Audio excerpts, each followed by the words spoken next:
আলোচনা ইতিবাচক, চুক্তিও নাকি একদম চূড়ান্ত পর্বে। ওমানের মধ্যস্থতায় এমন খবরে যখন স্বস্তির নিঃশ্বাস ফেলছিল বিশ্ববাজার, ঠিক তখনই এলো ইরানের এক কঠিন বার্তা।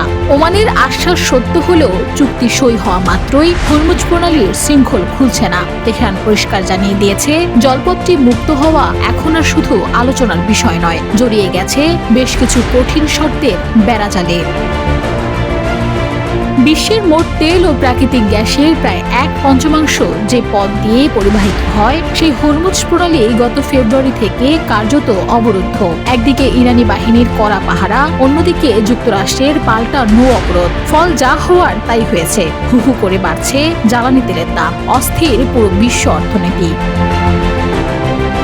ইরানের পররাষ্ট্রমন্ত্রী আব্বাস আরাঘচি জানিয়েছেন, ওয়াশিংটন যদি গত জুনের যুদ্ধবিরতির চুক্তি লঙ্ঘন করে, এভাবেই কোটি কোটি মানুষের ঘরে দেশ জুড়ে ফ্রিজ একটাই, ওয়ালটন।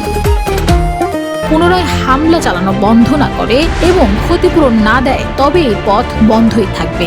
ইরানের স্পষ্ট বার্তা, জলপথ খুলতে হলে যুক্তরাষ্ট্রকে হুমকি বন্ধ করা, বন্দরগুলোর অবরোধ তুলে নেওয়া এবং আটকে রাখা ইরানি সম্পদ ফিরিয়ে দেওয়া সহ 6টি বড় দাবি পূরণ করতে হবে।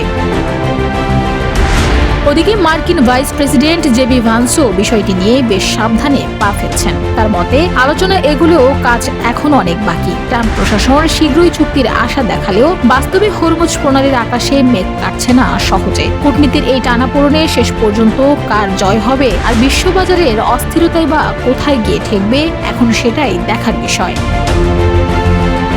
Desk report, Bangladesh brigade.